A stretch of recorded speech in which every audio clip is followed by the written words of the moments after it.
આજનો વિષય છે લેસન્સ ઓફ લવ. વિશ્વમાં સૌથી વંચાતો, સૌથી વધુ લખાતો અને સૌથી વધુ બોલાતો કોઈ શબ્દ હોય તો એ લવ છે. જે જીવનનો હેતુ છે, જે જીવનનું સાધન છે, જે જીવનની પદ્ધતિ છે અને જે જીવનનો નિર્ણય છે, આખો પ્રયોગ જ લવથી પૂરો થાય છે. જેના માટે લોકો જીવે છે અને જેના માટે લોકો મરે છે. જિંદગી માટે પ્રેમ કે પ્રેમ માટે જિંદગી, જિંદગી માટે પ્રેમ કે પ્રેમ માટે જિંદગી. અનેક લોકો માટે પ્રેમ એ જીવનનો સૂર્યોદય છે અને અનેક લોકો માટે પ્રેમ એ જીવનનો સૂર્યાસ્ત બની જાય છે, જીવનની સંધ્યા બની જાય છે. આ શબ્દ એટલે લવ, પ્રેમ. એક કવિએ સરસ લખ્યું છે, કદાચ તમે અવારનવાર સાંભળતા હશો, જરૂર પડે ત્યારે બોલતા પણ હશો. પોથી પડપડ કર જગ મુવા, પોથી ભણી ભણીને આખી દુનિયા મરી ગઈ. પોથી પડપડ કર જગ મુવા, હુઆ ન પંડિત કોઈ, ઢાઈ અક્ષર પ્રેમ કા પઢે સો પંડિત હોય. ખાલી 2.5 અક્ષરનો શબ્દ છે પ્રેમ. આમ બોલો ને મોઢું ભરાઈ જાય. 2.5 અક્ષરનો શબ્દ છે, પણ એ જો ભણે તો પંડિત થાય. આજકાલ જે કોલેજોમાં ભણાવવામાં આવે છે તો કેવળ પૈસા માટે, પદ માટે, પદવી માટે, પ્રસિદ્ધિ માટે, પ્રતિષ્ઠા માટે. જીવનમાં કેમ જીવવું એ ઘણીવાર ખ્યાલ નથી. જવાહરલાલ નહેરુએ એક પ્રવચનમાં ઉલ્લેખ કર્યો છે કે હું એમ માનતો કે હું વધારે ભણેલો અને એમના પત્નીનું નામ હતું કમલાજી નહેરુ, એ ઓછા ભણેલા. અમે જીવ્યા ત્યાં સુધી અમારા બંનેની વચ્ચે એક સારો સંવાદ સાધી શકાયો નહીં. લૌકિક શિક્ષણ એની ક્યાંક મર્યાદા છે, નથી સમજાવી શકતા. સ્ટીફન હોકિંગ, એનું નામ બધાને ખ્યાલ છે, થોડાક સમય પહેલા એ મૃત્યુ પામ્યા. વિશ્વ પ્રસિદ્ધ વિજ્ઞાની થઈ ગયા. એના શરીરમાં મગજ સિવાય લગભગ કંઈ હલતું જ નહોતું. આપણે એના સિવાયનું બધું જ હલતું હોય છે.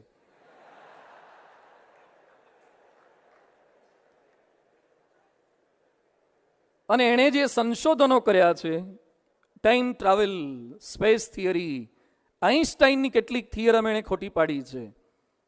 એ સ્ટીફન હોકિંગ કહે છે કે જે અગોચર છે, જે ઇન્દ્રિયોથી પર છે, એવા આકાશના તત્વોને પણ હું સમજી શકતો તો, શોધી શકતો તો, પણ મારી પત્નીને, સ્ત્રીને સમજી શક્યો નહીં. કેટલું અઘરું છે. એટલે જો આવો સ્ટીફન હોકિંગ જેવો નિષ્ફળ જાય તો આપણું તો શું ગજું.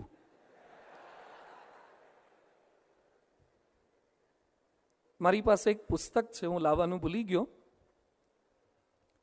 માણસે સ્ત્રીને સમજવી હોય તો શું કરવું જોઈએ. બહુ સરસ પુસ્તક છે, ક્યારેક મળશો તો બતાવીશ. હાઉ ટુ અન્ડરસ્ટેન્ડ લેડી, સ્ત્રીને કેમ સમજવી.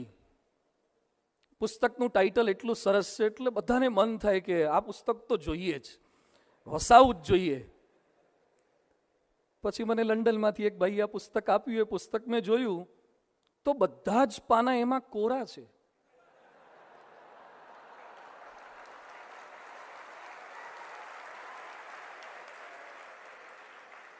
અને છેલ્લે લખ્યું છે કે કોઈએ પ્રયત્ન કરવો નહીં, આજ સુધી કોઈ સમજી શક્યું નથી.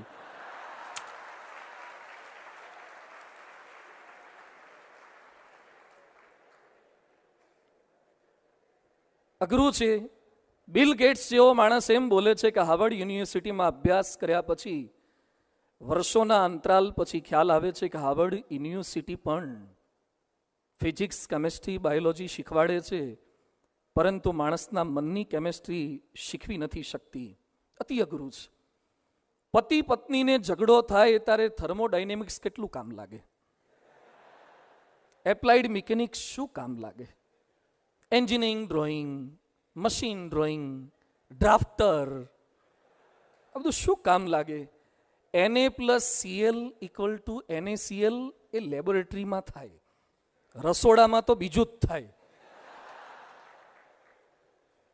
બધા ત્યાં કેમિકલ ઇક્વેશન કામ નથી લાગતા. એટલે આજના લેક્ચરમાં મારી ઇન્ટિગ્રેશનની વાતો નથી કરવી, ડિફરન્સિએશનની વાતો નથી કરવી, એપ્લાઇડ મિકેનિક્સની ઇક્વેશનની વાતો નથી કરવી, કેવળ પ્રેમની જ વાતો કરવી છે.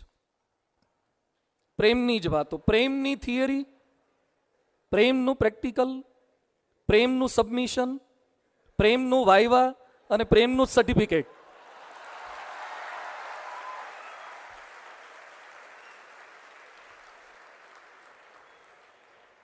જો કે અહીંયા બેઠેલામાંથી ઘણા બધા એવા હશે કે જે લોકો એન્જિનિયરિંગમાં હશે, સાયન્સમાં હશે, કોમર્સમાં હશે, આર્ટ્સમાં હશે, CS કરતા હશે, એમાં એને એટીકેટી આવી હશે, બેકલોગ આવ્યા હશે, ડિટેન થયા હશે.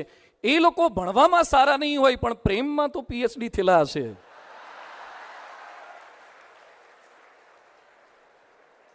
આવા પંડિતો આમાં પણ બેઠા હોય પણ દૂરથી ખ્યાલ ના આવે આપણને. એટલે આજનો વિષય છે લેસન્સ ઓફ લવ. લવના લેસન, પ્રેમના પાઠ. એટલે લગભગ કંટાળો નહીં આવે. જેમ તમે ક્લાસરૂમમાં વર્ક ક્યારે પૂરો થાય એની કેટલાક રાહ જોતા હોય, કેટલાક તો ભગવાનને પ્રાર્થના કરે કે આ સ્વાઇન ફ્લૂની સિઝન છે ને આપણા પ્રોફેસરને કેમ થતો નથી. કેટલાય લોકો પોઝિટિવ સ્વાઇન ફ્લૂમાં આવી ગયા ને આપણા સાહેબ દર વખતે બચી જાય છે. એટલે આશા છે કે અહીંયા કોઈ પ્રકારની એવી મેન્ટાલિટી ડેવલપ નહીં થાય. પણ એક સાધુ તરીકે મારે પ્રેમની વાતો કરવાની શા માટે આની આવશ્યકતા છે? એક યુવક મને મળ્યો મંદિરે, આમ આરતીમાં રેગ્યુલર આવતો હતો પણ થોડાક સમયથી દેખાયો નહીં. એટલે મેં કીધું કેમ ભાઈ, પહેલાં તો આરતીમાં સવારે આવી જતો તો હમણાંથી કેમ નથી આવતો? એ કે સ્વામી મારી સગાઈ થઈ ગઈ. સગાઈમાં કે એવું નિયમમાં નથી હોતું કે સગાઈ પછી મંદિર ના જવાય. તો સગાઈ પછી તો મંદિર અવાય પણ કે સ્વામી મારે રાત્રે મોડું બહુ થઈ જાય છે. સગાઈ પછી રાત્રે મોડું શું કરવા થાય? મને કે સ્વામી ફોન બહુ લાંબો ચાલે. બધું ફોન લાંબો ચાલે એટલે તારા સસરા સાથે, તારા સાસુ સાથે? એ કે ના કે મારી ફિયાન્સેની સાથે ફોન મારો બહુ લાંબો ચાલે. મેં કીધું કેટલા વાગી જાય? એ કે ક્યારેક 2 થાય, 2:30 થાય, 3 થાય. બધું 2 વાગ્યા સુધી, 2:30 વાગ્યા સુધી, 3 વાગ્યા સુધી એટલી બધી શું વાતો? મને કે લેસન્સ ઓફ લવ.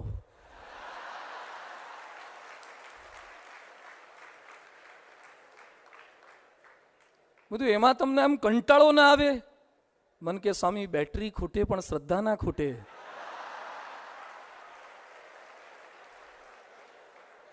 ડેટા ખૂટે, હા, પણ શ્રદ્ધા ના ખૂટે. ત્યારે મેં નક્કી કર્યું કે આ વિષય પર થોડીક વાતો કરીએ.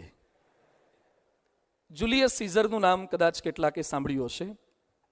બહુ જ મોટો યોદ્ધો થઈ ગયો. એ જ્યારે પણ યુદ્ધ કરવા માટે જતો ત્યારે એની એક વિશિષ્ટ રીત હતી. એ ક્યારે પાછી પાની ન કરતો. એકવાર એના સૈન્યને લઈને, પોતાના જહાજો લઈને દરિયાઈ માર્ગેથી એક આયર્લેન્ડ પર એ લોકો યુદ્ધ કરવા માટે ગયા.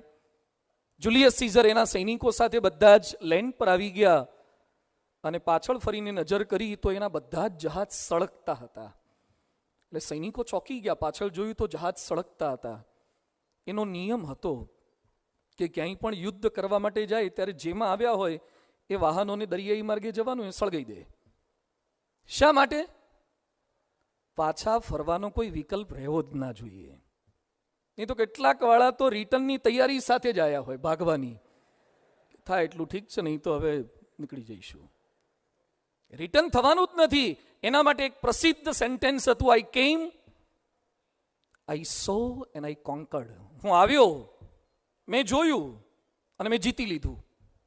બહુ જ બહાદુર યોદ્ધો હતો. એ જુલિયસ સીઝર ઇજિપ્તની રાણી ક્લિયોપેટ્રા એને એકવાર જોઈ ગયો અને પછી જુલિયસ કહે છે, આઈ કેમ, આઈ સો હર એન્ડ આઈ વોઝ કોન્કર્ડ. પહેલા હું યુદ્ધો જીતતો હતો, પહેલા હું કિલ્લાને જીતતો હતો, હવે હું જીતી ગયો છું. અહીંયા પણ કેટલાક જુલિયસ સીઝર હશે. આમ સીઝર જેવા હોય પણ પ્રેમમાં પરાસ્ત થઈ જાય એટલે સિઝલર જેવા થઈ જાય. પ્રેમ એટલે સીઝરથી સિઝલર સુધીની યાત્રા. સારા સારા હોનહાર યુવકો જે પ્રેમને સમજી નથી શકતા એ કારકિર્દી ગુમાવે છે. સચિન અને વિનોદ કાંબલી બંનેનો ક્રિકેટમાં સાથે જ પ્રવેશ થયો હતો.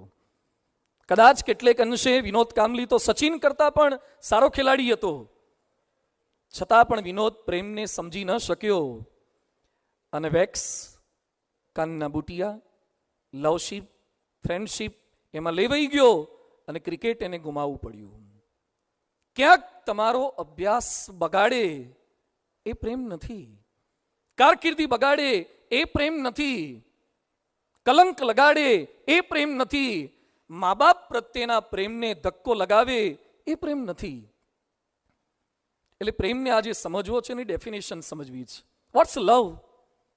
લવ એટલે એક મેસેજ નહીં, લવ એટલે ખાલી એક વોટ્સએપ નહીં, એક લાઈક, એક ટ્વિટર નહીં. લવ એટલે એક સ્માઇલ, એક હાસ્ય, એક લાફ, એક સાનિધ્ય, એક સ્પર્શ નહીં. લવ એટલે એક લેટર, એક કાર્ડ, એક કેન્ડી, એક કોફી ને એક કેક અને કસમ નહીં. લવ ખાલી એટલું જ નથી. લવ એટલે લિમિટલેસ લિબર્ટી, લિમિટલેસ લિબર્ટી. પ્રેમ એટલે પરમ આનંદ, એના કરતા કોઈ આનંદ છે જ નહીં. એક પુસ્તક છે પ્રેમ પર, એનું ટાઇટલ શું છે? પ્રેમ એટલે પ્રેમ એટલે પ્રેમ. તમે પ્રેમની વ્યાખ્યામાં બાંધી જ ના શકો, એ અમર્યાદિત છે. છતાં પણ જે માણસો પ્રેમને નથી સમજી શકતા એની પરિસ્થિતિ શું થાય છે? હમણાં થોડાક સમય પહેલા ન્યૂઝમાં એક પ્રસંગ આવ્યો. ચરોતરનો એક યુવાન, આ જ પ્રદેશનો યુવાન, આફ્રિકા રહે છે, સારો ધંધો કરે, એને ફેસબુક ઉપર ગોંડલ બાજુના એક ગામની યુવતી સાથે પ્રેમ થયો. આફ્રિકાના યુવાનને ફેસબુક પર ગોંડલ બાજુના એક ગામની યુવતી સાથે પ્રેમ થયો અને સોશિયલ મીડિયાએ પ્રેમનું કામ બહુ જ સરળ કરી નાખ્યું છે. સરળ, સોંગું, ઇઝી, સેફ, બહુ સરસ રીતે માણસો પ્રેમમાં જોડાઈ શકે છે, અનેક સાથે જોડાઈ શકે છે. જેના હૃદયમાં કોઈ ભેદભાવ નથી કોઈના માટે, જે લોકો અનેકને પ્રેમ આપી શકે છે. સોશિયલ મીડિયાએ કામ આ કર્યું છે. એટલે એણે ગોંડલની યુવતી સાથે ફેસબુક પર પ્રેમ થયો. પછી પ્રેમ બહુ જાજો રહે એટલે લગ્નમાં પરિણમે, એટલે એને કોર્ટ મેરેજ કરી લીધા. પરિવારના સભ્યોને ખબર પડી એટલે નક્કી કર્યું કે ભાઈ ભલે તે કરી લીધા પણ હવે અમારાથી તો કંઈ થયું નથી, એટલે વિધિ વિધાનમાં આપણે માનીએ છીએ તો લગ્ન કરીએ, આણંદથી જાન લઈને જઈએ. એટલે જાન લઈને ગોંડલ બાજુ આવ્યા. લગ્ન સરસ રીતે થઈ ગયા, વિધિ પણ પૂરી થઈ ગઈ. વિધિ પછી કંઈક એવો ક્રમ આવતો હતો કે વિદાય લેતા પહેલા કંઈક લાપસી કે કંઈક ખવડાવવાનું હોય. એમાં ત્યાંનો રિવાજ એવો હતો કે 5 જણાને જમાડવાના, વર પક્ષવાળા 5ને ખવડાવવાનું અને વરવાળા 25ને લઈને આવ્યા. એટલે કન્યાવાળા કે અમારી જ્ઞાતિમાં 25નો રિવાજ જ નથી, 5 જ. પેલા કે ના, કે 25ને તો ખવડાવવું જ પડે. એટલે બહુ રસાકસી થઈ, હુંસાતુસી થઈ. છેવટે કન્યાવાળા માંડ્યા, માની ગયા કે વાંધો નહીં 25ને. પેલા લોકોએ બોલાયા તો 62 થયા. એટલે કન્યાવાળા કે 5ના 25 કર્યા, હવે તમે 62-65 સુધી અડી જાઓ છો, આ તો બિલકુલ ના ચાલે. ઝઘડો થયો, પોલીસ બોલાવી પડી. પોલીસ આવીને છેવટે એ નિર્ણય પર આવ્યા કે છૂટાછેડા લઈ લો. જટ મંગની, પટ બ્યાહ, પટ ડિવોર્સ. તરત જ ફેસબુક પર પ્રેમ, કોર્ટમાં મેરેજ અને ચોરીમાં છૂટાછેડા. આ પ્રેમ, એક ઇંગ્લિશ કોટેશન તમે ક્યાંક સાંભળ્યું હશે, લવ એટ ફર્સ્ટ સાઇટ. અને આ જોયા પછી એમ લાગે છે કે love dies at first fight. Love dies, ગમે ત્યાં લવ મરી જાય છે એટ ફર્સ્ટ ફાઇટ. પહેલી જ ફાઇટમાં કેમ લવ મરી ગયો? વિક્ટર હ્યુગોએ સરસ લખ્યું છે, the supreme happiness of life is to be loved by someone's તમને જ્યારે ખબર પડે ને કે કોક તમને ચાહે છે અને પછી ભૂલી જાઓ, તમને કોઈ દુઃખ જ ના લાગે, આમ ગલી ગલી જ થયા કરે, આનંદ જ આવ્યા કરે, તમે ગ્રેવિટીની બહાર જતા રહો. The supreme happiness of life is to be loved by someone. કોઈક તમને ચાહે છે અને એમાંય કોઈક તમને આઈ લવ યુ કે. આવતીકાલે છે.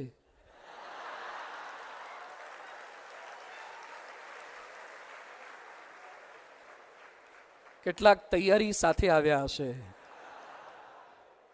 કેટલાક રાતે પૂર્વ તૈયારી કરવાના હશે. કોઈ ખાલી લવ યુ કે આસમાનમાં ઉડવા ના લાગતા સમજો કે આ પેકેજ ડીલ છે. ટર્મ્સ એન્ડ કન્ડિશન તમારે વાંચવાના જ બાકી છે.